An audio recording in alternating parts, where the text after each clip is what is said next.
talk a little bit about nothing, just in case there's a lag on the live feed, so that there is a lag, but more of if the beginning of what this was, it didn't show up. Sure. But I'm getting a thumbs up that we are live and that it's good Okay. to go. So I'm just going to jump in and give the people what they want, which is to hear from one of our favorite people that we've met along the road of this Sundance journey. And so if you haven't seen my face before, I don't know why you're here, but my name is Ross Bowden. I'm the director of Airbnb and midterm rentals at Fox Property Management. And I am lucky enough to be joined today by Jill Grano. Yep. Granu? Yep. Grano. Grotto. Yep. Sorry, my brain is mush. And she's got all sorts of things that she's involved in and doing. And so I'm going to hand it off to you to tell us all of the different roles that you have in life, all of them which are uh, nothing compared to the human that you are in the world. So, but tell us why we should be listening to you today with all the things that you're doing. Oh gosh. Well, what a sweet intro. And Ross and all of you at Fox Management, it's been such a joy to meet you all. This moving a festival like Sundance really does take a village, and it's been such a pleasure to work with you and all the many people working on this. I have been in real estate in Boulder for more than 15 years, but also in policy at the same time. So I served on Boulder's Board of Zoning Adjustments, on our city council. I worked as the district director for Congressman Joe Neguse for a few years and ran his housing portfolio. And as Sundance moves to Boulder, the lodging aspect really required a combination of that real world housing and real estate experience and then policy experience. And that was how I got involved. The governor's office reached out and asked if I might want to step in and kind of help expand regulatory opportunities for people to get involved and get their home listed for Sundance. And so my official title with the governor's office is the statewide director of housing for Sundance Festival relocation. It's a contract position. I'm not going to be here forever, but I'm working really hard while I'm here to try to open up as much lodging as we can because it is the number one thing that's going to make or break this festival. Agreed, and you see why I didn't try to list all of your accolades on my own, because they are many. But truthfully, I think it's so fun what you've done in your career that wasn't intentional to lead us to this moment of Sundance, but you are uniquely uh, positioned and skilled and experienced to give a voice of reason, a voice of challenge, a voice of creativity, because all of those things need to be a part of this. Because you are correct, it takes a village. It's going to be a heavy lift no matter which way you shake it. And so I've just been so fascinated by, like, I do this every day, but not launch a festival kind of housing program every day. And so it's been interesting hearing all the different avenues of trying to open this up and make it more equitable, make it more attainable for anyone to have the opportunity to rent their home during this time frame. And truthfully, we need it. We're seeing that we need more and more homes, so we need more and more people willing to be a gracious, loving host. And so let's kind of jump into some of the things that you're working on and that people should be keeping an eye out for. And so, can you share more specifically about some of the work you're doing for the state for this housing program? Because there's a lot that you're sort of juggling, and some that you've already kind of, like, I think, got to a finish line um, with the latest addition to the festival license in Boulder. But tell us what you're working on. Yeah. Well, so to kind of give the big picture overview, Sundance, Boulder was in, Sundance put out an RFI to many, many cities across the country when they were considering a move, and then an RFP, and Boulder made it into the top three. It was either staying in Park City and Salt Lake City, coming to Boulder, or going to Cincinnati, actually. And the biggest concern about Boulder was, will we have enough lodging that is accessible and affordable, really? Because Park City had gotten outrageously priced. And it was impacting the festival. You know, while A-listers come to it, also young artists and filmmakers come, and the future of the festival relies on those people continuing to engage. So they loved Boulder for our mountain location and our walkability and our charm and our foodie town and all of the things that we know and love about Boulder, but they were concerned about that. So the city and the state said, we will make every effort to expand lodging opportunities. And Visit Boulder, who I know you interviewed, they did a fantastic job with the hotels, getting them together and getting them to agree to keep 70% of their inventory at January rates. And then we needed to expand the short-term rental opportunities. As you know, Boulder has relatively strict short-term rental laws, I think rightfully so, which have always stated you have to be an owner-occupant to hold a short-term rental license.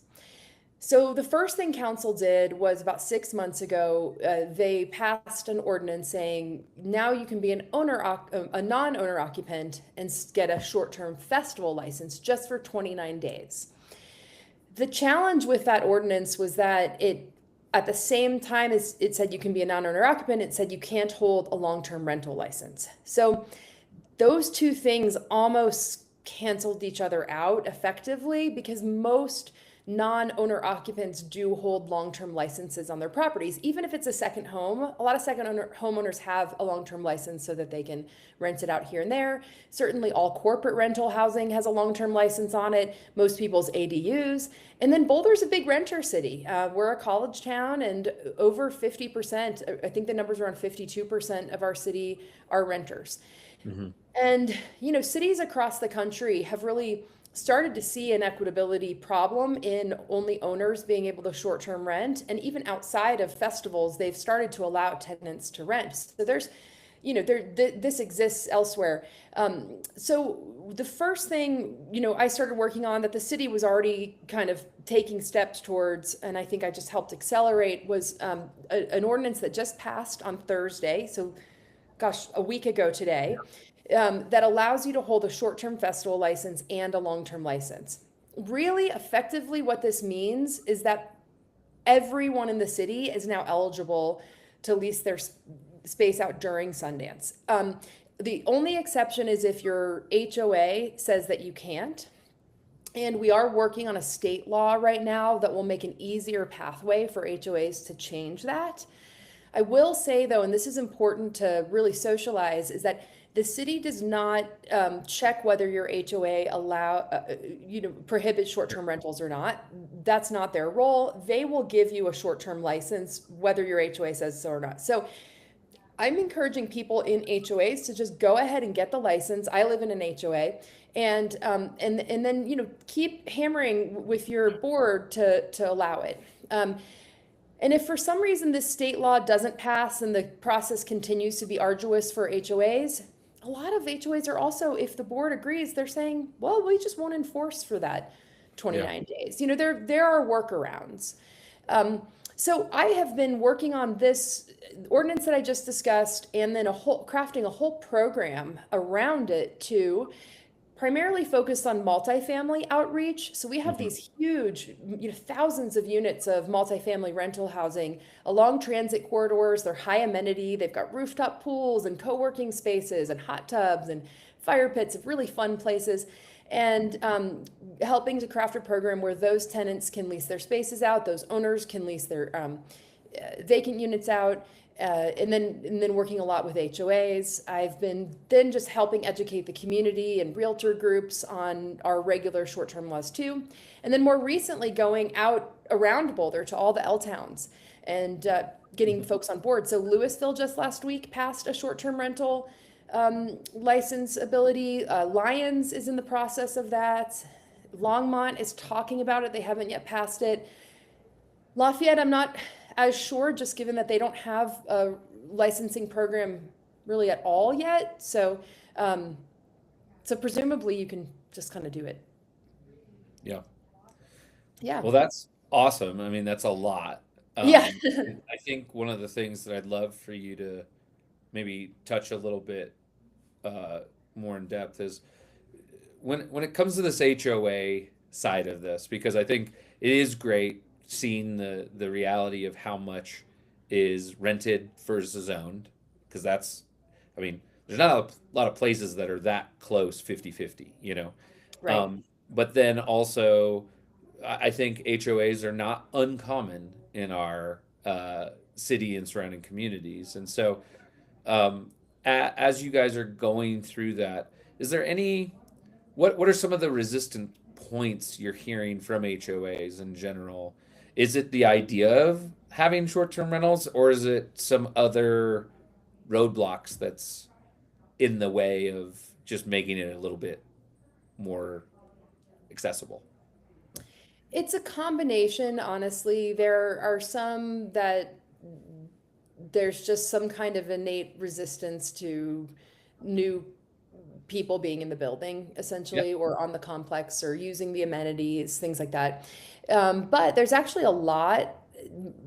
It seems to be the ones that I've talked to, they really want to participate, and it's probably why they're talking to me is Yeah. because they want to participate. So I Yeah. guess in my mind, everyone's on board. But so for those folks, the big challenge is that to change the prohibition against short-term rentals, it requires a vote of 67% of owners, which is really tough to get because, like you said, usually condo complexes are kind of half owned, half rented.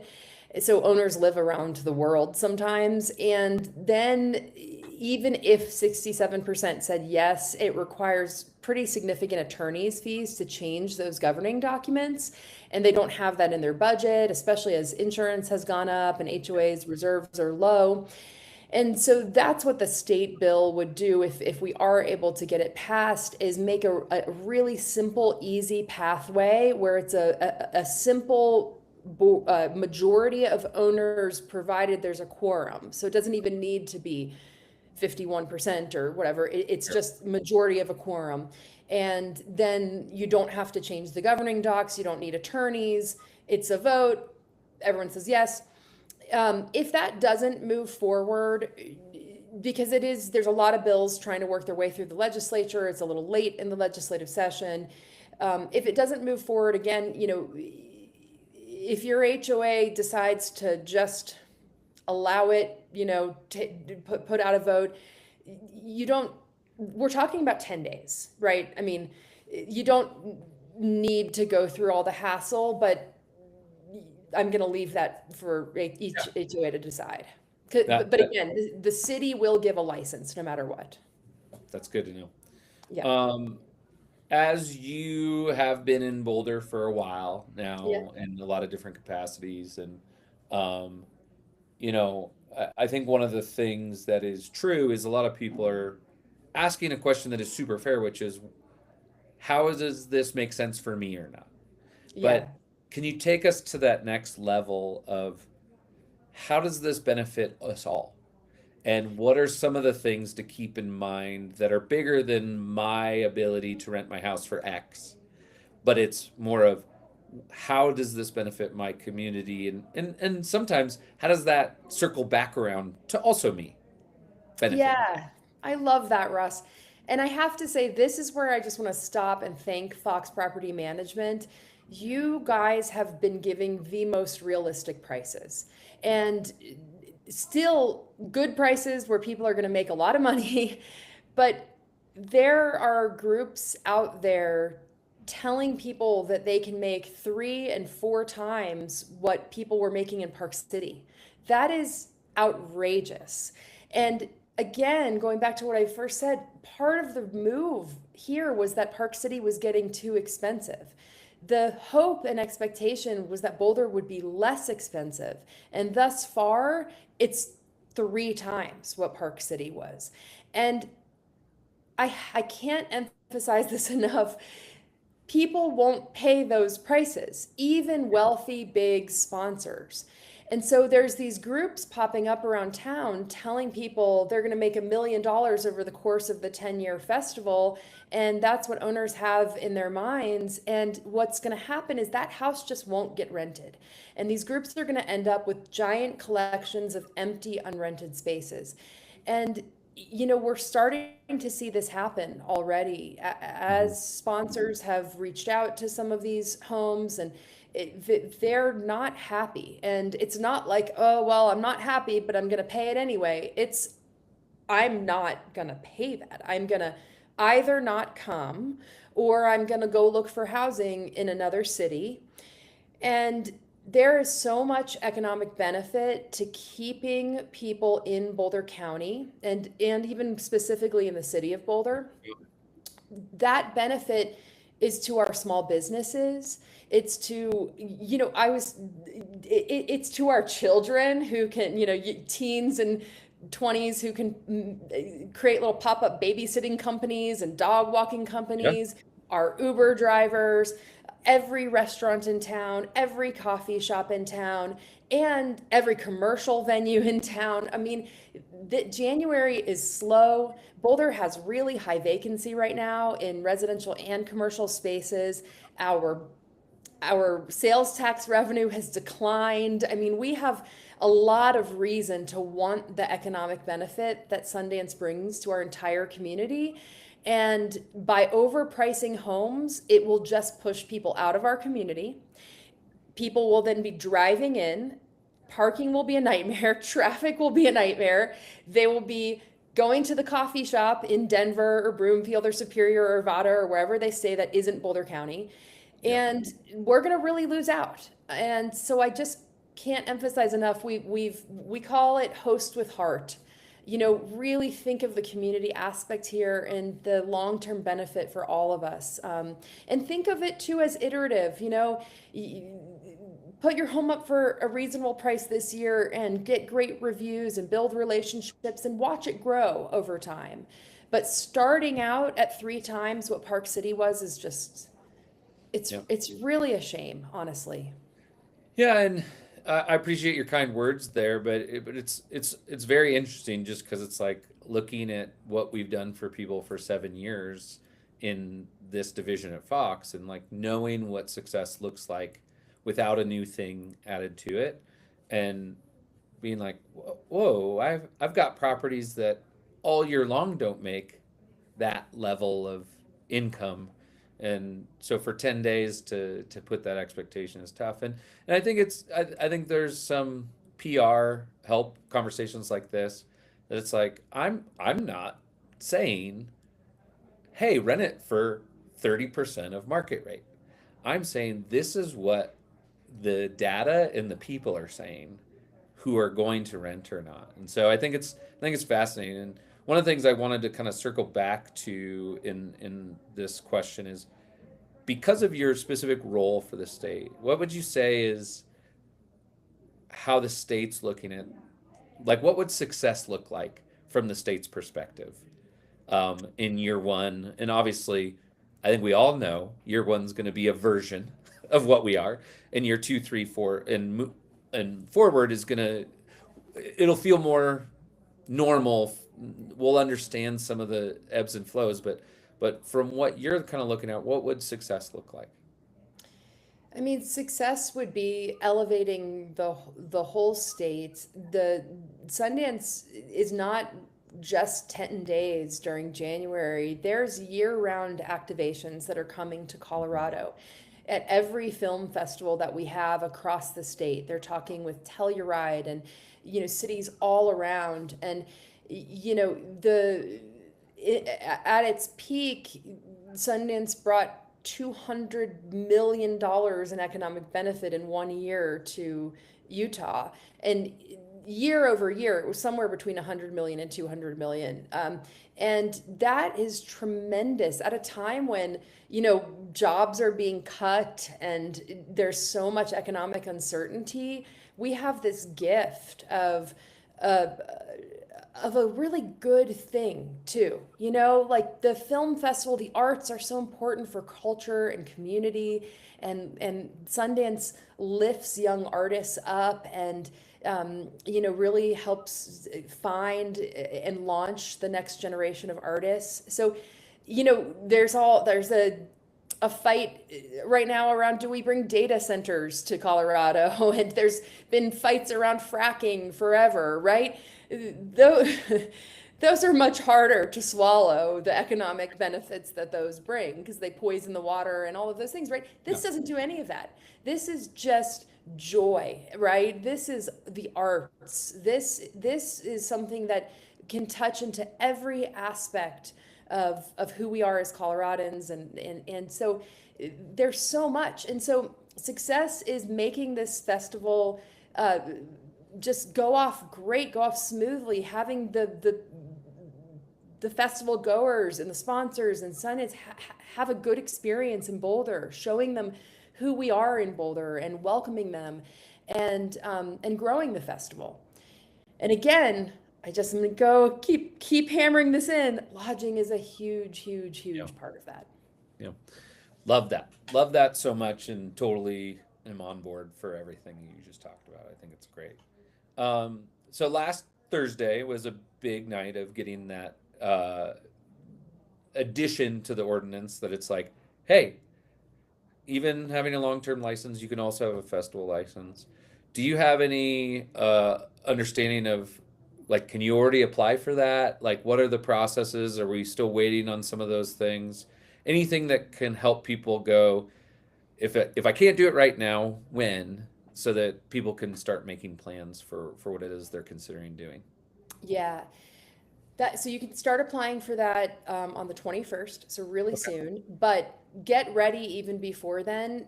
This has been really interesting for me, actually, because there, you know, Visit Boulder and I and you and so many others are going around town, hitting the pavement, you know, giving talks to literally hundreds of people a week. And then the listings have been slow though. And it's like, wait a minute, people seem so excited. And we have spreadsheets full of people who I know intend to do this. So I started going through the process, condo listed. And then I was like, oh, this is why it is a process. You know, first you've got to get your home cleaned, and you know, in the photos you really don't want photos of your kids everywhere and your kids' art everywhere, or you know, or Your refrigerator covered in everything. that's right. So it took me a couple days to get Yeah. it photo ready, right? And then it took a little while to get the photographer. Photographers are busy right now. And then a few more days to get the photos back. And then it went on to get the license. And I realized, well, my license, I moved a year ago and I updated my voter registration and my location, but my license doesn't match that. So now I have to renew my license to match that. And so it is a process, and I'll say get started with the process now, because people are looking now. There will be a lot of, you know, festival goers that look a little later, but the sponsors are looking now, and they bring thousands of people. I mean, these you know, Netflix and Apple TV and Hulu and all of the different networks that are competing against each other to buy the films that are shown at Sundance, they'll send 100 people so that they have someone at every single screening happening, so that they then know what they want to buy. So anyway, they're looking right this minute. So I can't express enough how important it is to get this process started, so that you know, your home will get listed out soon, or booked soon. Yeah, I think so. And I would also say, don't be discouraged if you do move quickly, get it listed, and you're not immediately booked. There's an ebb and flow to how it goes, and there are things that will happen all along the way, and then there'll be other moments where it's like excitement is created, a PR, something came out, and some bookings happen. Like that is totally normal, and like all the things that I believe are I don't know what I want to say, but like, don't get discouraged early on. Like, that is a normal flow of how things get booked. Typically, I will say, between year one and year two, it will be even a different flow of bookings than it will be this year. When you have a new thing happening, it there's not a lot of rhyme or reason to some of it, but there will be moments. Hang on tight. It's gonna come. You're needed. Like there's not a lot there. But I will agree with you. I think there is a point of pricing where people are not going to get desperate enough. And a great example is like CU graduation. There's been so few homes available outside of hotels in Boulder over the years that CU graduation, sometimes you could get a crazy amount per night for 3 or 4 nights. And so the difference for me of that crew of people is, one, there's going to be a lot more supply this time around. That's And right. then two, um, I'm going to see my kid graduate from college once and I'm never going back. So there's not a lot of potential of finding good people and having them come back every year and having a relationship for it. Like you have one opportunity. And so I get why it's a little bit elevated. But for this, if you get a good person and they love it and they're a company or, attendees that love coming to Sundance every year, you might have a good, easy, solid relationship for the next 10 years That's and right. and maybe beyond. And so I think that is one of the more unique things about this opportunity compared to others. Because even like Boulder and some of these other moments that are big annual events, um, they aren't quite as sticky as a Sundance Film Festival is because of the length of time of the event and how many people come out and how many entities are involved. It's fascinating. I knew so little about this film festival when it got announced, and it's a really cool thing. It's It's so really cool. yeah. I know I've learned so much too, Russ. I love those are such good points about both Boulder and CU graduation weekend. Absolutely, is there are these unique events in time. There's far less supply. We don't all of this expanded opportunity for everyone to engage is not there for those, and it's a couple days. And so, we're talking about sustained, opportunity. It's a Yeah. 10-day festival, but people come before, they stay after. It's the town transforms. I mean, Yeah. shops that you're used to being one thing literally become a whole new thing. It's really special. And so you, you actually, people should expect to make less per night during Sundance than they do for CU graduation or for Boulder. Yeah. And no one has that in their mind. They think it's going to be so much more. Mhm. And it's really not. We're talking about the same size crowd, but sus- sustained over 10 It stay days. longer. Yeah. Yeah. So, yeah, you'll make more over the duration during Sundance, but not per night. And that's so important. Yeah. I graduate from CU on May 2nd this year. I'm so excited. Congratulations. Thank you. So Yeah. I know the graduation hoopla well and all of the We're, craziness we're around just a it. few weeks away. Just a few Hmm. weeks away. Well, Jill, I appreciate your time. I know you're a very busy human in high demand right now, and we appreciate you taking time today to not only help who's tuning in right now, but also to help create a video for people to come back and reference, because I think that's what people are starved for. They want to know information, and so we're just trying to grab the people that are actively doing this all the time, every day, every week. And so we really appreciate you taking time today. In closing, kind of give you the floor to be like, what do you want to leave the people with? What do you think is the message that you'd love for them to take from today more than anything else as they decide what they're going to do and how they're going to engage or participate in Sundance in 2027 and beyond? Oh boy. I mean, host with heart is what came to mind. Think of the community. Uh, let's really show the Sundance and everyone who Boulder is. And please reach out if you have questions. There's a lot of logistics. Also, use Fox Property Management. They're great guides for this, and it's really nice to have someone holding your hand along the way. And again, it's a long term, it's a marathon, not a sprint, and they can really help set you up for success for the future. Well, you are too kind to throw a plug in. That was not my intention. No, I know. But we'll also probably include in some of the video notes of like important links, Hmm.